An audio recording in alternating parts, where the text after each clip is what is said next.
back to my channel. My name is Brianna, where I talk about crochet, spirituality, and all things of that nature.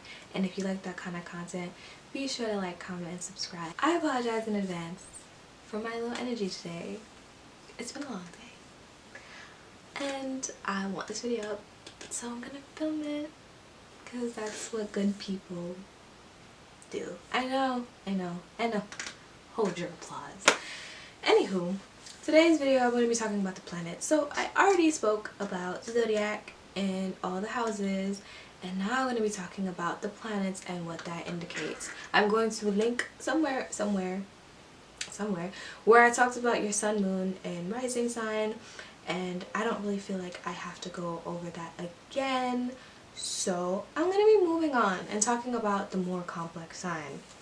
So once again, huge disclaimer, if you do not know what I'm talking about, you should probably find out what your birth chart says about you, because if not, you're going to be very, very confused, because all of these talking about the basics of astrology is in reference to your birth chart and how to be an astrologer, and being an astrologer means that you have to read birth charts. You feel me? So let's get into the video. So the first planet that we're going to be talking about today is Mercury. Mercury is how someone communicates. Mercury shows someone's intelligence, and Mercury also shows someone's willingness to get themselves out there as well. It also talks about how you will learn, and they'll also indicate your intellectual side, right? So just to put an example of how you would use this information, if you have Mercury in your first house, maybe you are really good with communicating to others how you see yourself. Maybe you're also really good at communicating others how to view themselves. Maybe you're really good at giving advice about your body. Like, you could be like a life coach or something like that.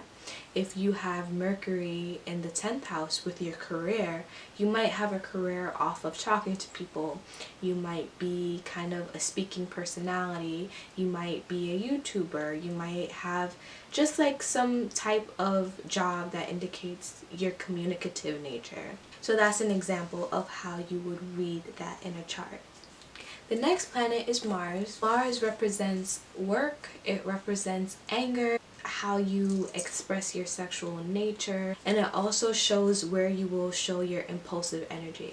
So if you have, let's say, Mars in a 7th house, the house of romance, you might have a very impulsive nature when it comes to romance. And it is also associated with the sign Aries. Now, Venus is the next planet that you should look after, and Venus represents money, and it also represents love. It represents possessions, indulgence, romance. So where you have your Venus sign will indicate where you will get your, basically your pleasures, your romance, how that will play off into your life. But it also represents the money, so keep that in mind. And it's also a very beneficial planet. So let's say that you have it in the 6th house, maybe, or the 5th house. The 5th house I'm talking more, you might be blessed with kids. You might have a very good nature working with kids. You might be like a babysitter or something, like, who knows. But with that being said, you know, in the 5th house we're also talking about the home. Maybe you are really good when it comes to saving money, just like things like that. So Jupiter is the next planet. It represents benefits, success, achievement, and overall happiness. Jupiter is a happy sign. If you see Jupiter in the 2nd house, you might have really good luck with money. If you see Jupiter in the 3rd house, you might have had a really good childhood. If you see it in the 4th house, you've had a really good mother. So Jupiter is a very beneficial sign. It's overall success, overall happiness. Saturn is the opposite of Jupiter. Jupiter is a very benefic planet, that's what it's called.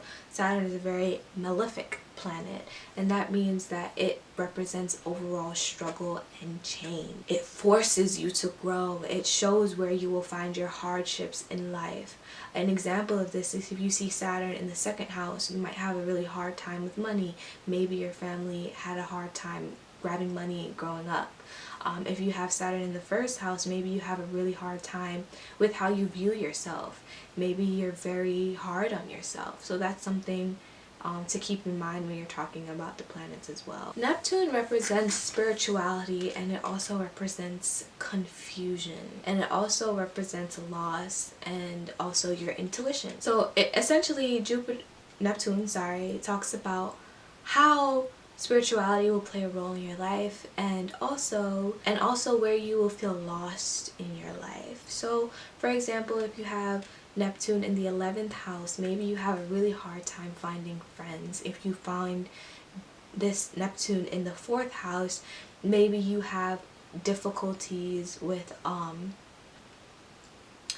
your upbringing was not stable in this house. It was always changing. You always felt a loss. It was very watery. That's Neptune is kind of associated with water, so a lot of the times it's like it's kind of murky, like it's very confused and all that jazz.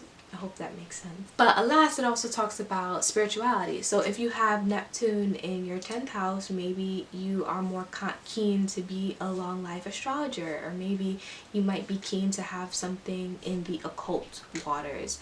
If you have it in the 12th house, maybe your deep subconscious spirituality may play a role in you uncovering your deep subconscious nature, which can be a good or a bad thing, because it also could be where you feel lost. So that also comes into play when you're really delving into a birth chart. The next planet is Uranus, not Uranus. Apparently they changed it. They didn't change it. I think that you're always supposed to say Uranus. But growing up, I've always said Uranus because I'm a child. Uranus represents social justice and change. That's why it's usually associated with Aquariuses, who are known for being very humanitarian-like, being very rebels. However, this sign, because it's associated with Aquarius and their very unpredictable nature, it also signifies where you will not feel like you're in control. Things might just seem all over the place in one matter of your life. So an example of this, if you see Uranus in the 7th house, your romance is just all over the place. Just all over the place. It's very unpredictable. You can't pin it down, right? If you have it in your 12th house, that might signify some deep mental issues and things like that. If you have it in your 10th house, you have a hard time finding a job. If you see it in the 4th house, your home was very unpredictable. I have Uranus in my 4th house, so that goes to show you, unpredictable, always changing. Something is just always amiss. And then it also represents, you know, social justice, and, you know, something that you're very, very passionate about.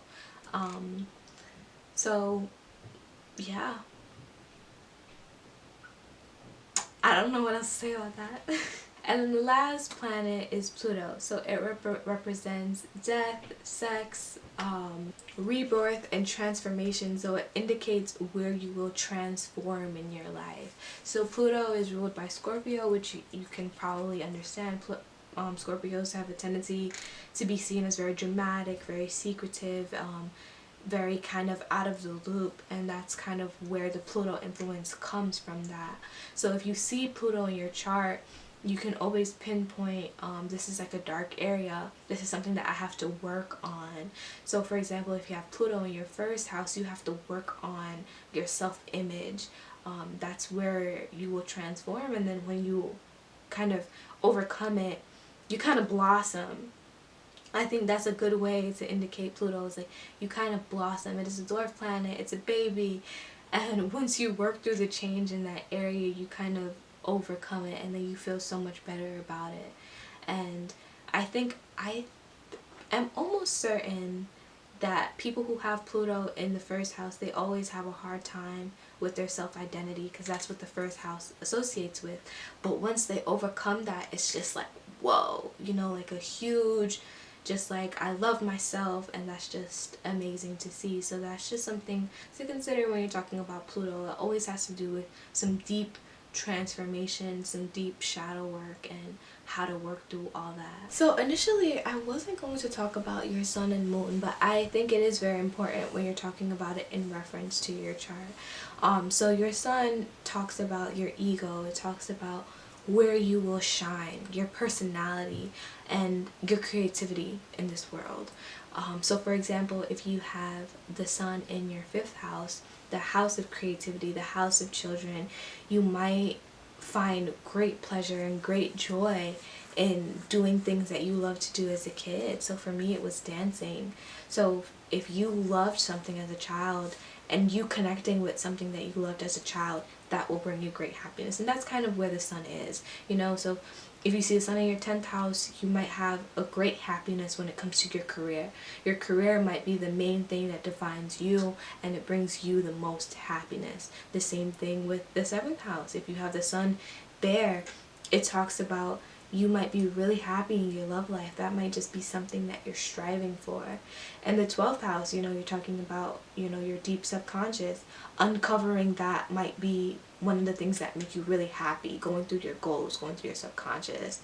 So the sun is always a beneficiary planet. It's always beautiful, and it's kind of always where you find yourself. You know, my sun is in my 4th house. I associate very deeply with all the things that I went through as a child and growing up. I associate myself very deeply with my traumas, because it was from that and from going through my traumas I'm able to help other people, and that's what I want to do. That's literally always what I want to do. I always wanted to help other people. And the last thing I'm going to talk about is your moon sign. So your moon sign shows where you have your deep emotional connection with. It's how you feel and like how you react. It's also how you feel the most strongly about, and it can also be where your emotional trauma kind of strings back to, right? So if you have your moon in the 2nd house, for example, right, which is, you know, the house that talks about money and possessions as your foundation, you might relate very deeply to that. So another example of this would be, let's say that you didn't have a lot of money as a child and you have the moon in your 2nd house. You might associate very deeply with the need to get money. Maybe every problem or very emotion that you have comes from a feeling of loss of not having. So that can be a way that the moon kind of plays. Moon is never really a good or a bad thing, but it's where your emotions are kind of like tied back to, if that makes sense. So in the 1st house, it would be your emotions are always kind of tied back to your image, your how you present yourself. So that's me talking about the planets. I wanted to keep this video super quick. If you would like me to go in depth to all the planets and talking about everything that they do, I will do that for you because I care. And that's not me being sarcastic. I do care. And it's really fun because I studied astrology for quite some time now, and I would love to share what I know to you all. So any video suggestions, I am down for it. If you want to see more crochet stuff, let me know, because those are my 2 things right now that I just love. So yeah, just let me know. Sorry if I'm speaking too fast, but that's all for today's video. Once again, my name is Brianna. I talk about crochet, I talk about spirituality, I talk about whatever I want. This is my channel, and if you like that kind of content, be sure to like, comment, and subscribe, and I will see you next time. Bye.